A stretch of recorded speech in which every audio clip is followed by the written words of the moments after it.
Hola, compañeros y profesora, muy buen día.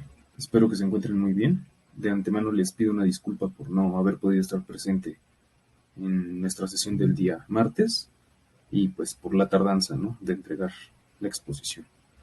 Yo voy a presentarles los estudios fenomenológicos, entonces pues voy a comenzar. Eh, Como punto de partida quisiera rescatar la distinción que se hace en la bibliografía que tuvimos la oportunidad de revisar relacionada con la concepción de la fenomenología desde una visión filosófica, la cual está orientada a la fundamentación de la ciencia, y como un método, que es de donde es el marco epistemológico del cual derivan los estudios fenomenológicos. En este caso, aquí podemos ver a Edmund Husserl, que es el fundador de la fenomenología trascendental, y esta sería en sentido estricto como la concepción filosófica de la fenomenología. Como ya les había mencionado un poco, este intento de justificar la ciencia es el punto de partida que da lugar al nacimiento de la fenomenología, a la cual pues le compete la esfera de la conciencia del individuo, es decir, se aboca a este apartado subjetivo, a esta parte interna de los individuos, y tiene como objetivo, como finalidad, describir las vivencias que tienen lugar en la conciencia. En este caso, su preocupación de la fenomenología es justamente la manera en la que los hechos se manifiestan en el entendimiento. Entonces, de ahí que posteriormente este enfoque filosófico haya sido traducido a una metodología. Hablando en específico de los estudios fenomenológicos, eh, bueno, estos pretenden determinar cuál es el sentido que se le atribuye a los hechos, a los fenómenos, tratando de desvelar la forma en la que los individuos describen su experiencia respecto a un hecho concreto, un hecho específico, ¿no? Su preocupación principal o fundamental es la indagación respecto a las cuestiones semánticas, pero no desde una perspectiva externa, sino, es decir, semántico valga la expresión, en el sentido de la experiencia del individuo, es decir, el sentido que él atribuye a dichas experiencias, no el sentido que es construido de manera intersubjetiva desde el exterior, sino más bien lo que compete al individuo. En este caso, pues hay una marcada inclinación a comprender el punto de vista subjetivo de quienes participan de una experiencia en concreto. Eh, con respecto a lo que es el objetivo de la aproximación fenomenológica, eh, visto desde un punto de vista metodológico, lo que se pretende es descubrir todo aquello que se manifiesta como pertinente y significativo en las percepciones, sentimientos y acciones de quienes interactúan en el entorno social, esto a través de un proceso de investigación que es de carácter inductivo. ¿Por qué inductivo? Pues porque se está tomando como punto de partida las experiencias particulares de los individuos, este aspecto subjetivo de los sujetos que posteriormente da lugar a la construcción o más bien a la comprensión de la estructura de la experiencia, que es de hecho lo que compete a la fenomenología. En este caso, lo que se analizan son los aspectos comunes a varios casos, cada uno de los cuales forma parte de un hecho concreto o de una experiencia. Aquí, para ejemplificar, a mí se me ocurre la educación en línea, ¿no? O bueno, la educación a distancia, como se le ha denominado. Esa podría ser una experiencia común a todos los que estudiamos en diferentes niveles educativos. Esa podría ser la experiencia. Sin embargo, pues la aproximación fenomenológica no se preocupa por la experiencia en sí misma, sino por aquello o por aquella característica que es común a todas esas experiencias particulares. No sé, podríamos decir que tal vez una característica que es común a todos esos casos es la insatisfacción, podría ser, ¿no? Entonces, esa insatisfacción, ese aspecto subjetivo a través del cual se interpreta la educación a distancia, sería la estructura de la experiencia, que es lo que en este caso es lo que compete a la aproximación fenomenológica. Algunas estrategias de obtención de información, en este caso, pues son las entrevistas que se hacen a los participantes con la finalidad de poder conocer sus preocupaciones o sus puntos de vista respecto a un hecho concreto, la observación de prácticas y hábitos cotidianos y el análisis de narraciones o historias sobre las prácticas y preocupaciones cotidianas. Esto desde el punto de apreciación de los participantes, evidentemente. Con relación a los modelos de investigación fenomenológica, bueno, yo decidí tomar estos tres que son presentados en el texto de Aguirre y Jaramillo y que son descritos justo en este texto con un poco más de precisión. Aquí los tengo. Primero tenemos la aportación de Moustakas, ¿no?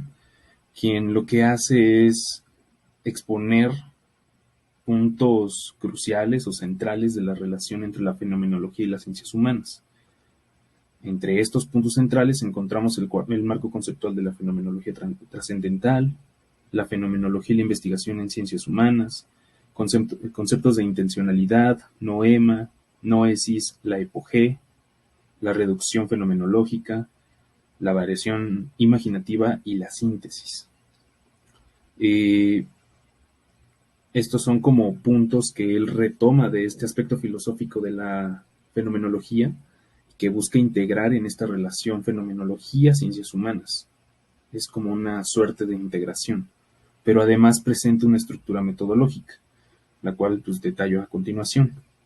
En primera instancia, él propone que debe hacerse una recolección de datos, la cual pues debe ser preparada de antemano, y consiste en formular una pregunta en la cual se definan los términos de dicha pregunta, hacer una revisión de la literatura y determinar la naturaleza original del estudio, desarrollar criterios de selección de los participantes, es decir, establecer el contacto, obtener consentimiento informado, asegurar confidencialidad, etcétera.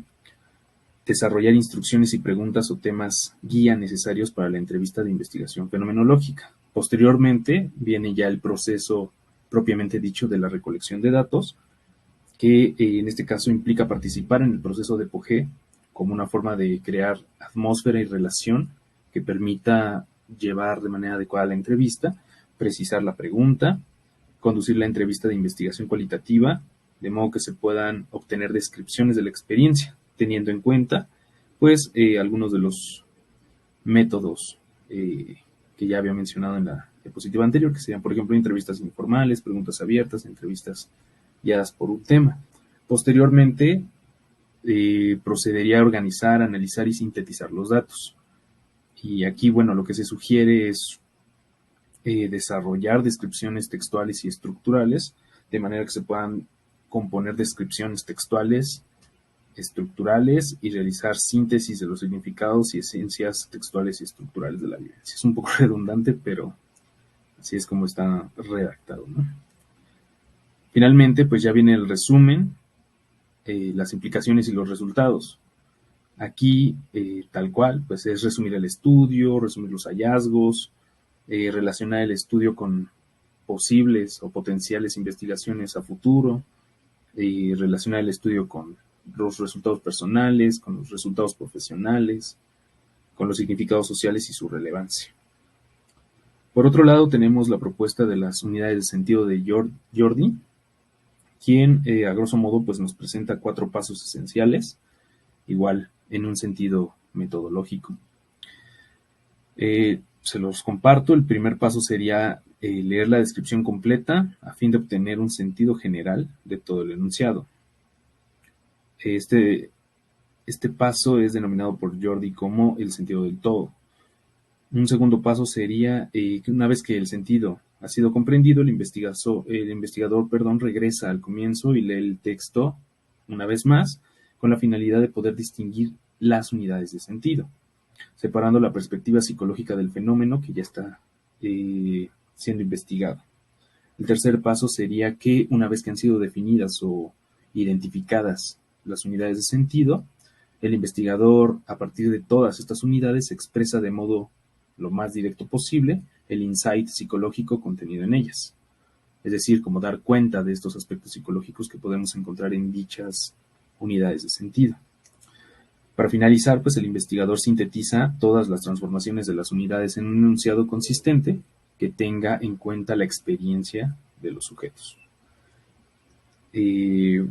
Por último, pues tenemos el análisis reflexivo de Lester, Embry, el cual, propone un conjunto de fases en las cuales pues no voy a ahondar por cuestiones más que nada de tiempo, pero sí podemos como simplemente enunciarlas, ¿no? Dichas fases son la observación, informar, reflexionar, querer, valorar, creer, experienciar, analizar y examinar. No voy a profundizar en ellos, vienen descritos de manera muy detallada en la página 63 del texto de Aguirre Jaramillo. Y bueno, simplemente quería como presentarlos para que pudieran estar como presentes, valga la expresión, dentro de la exposición, ¿no?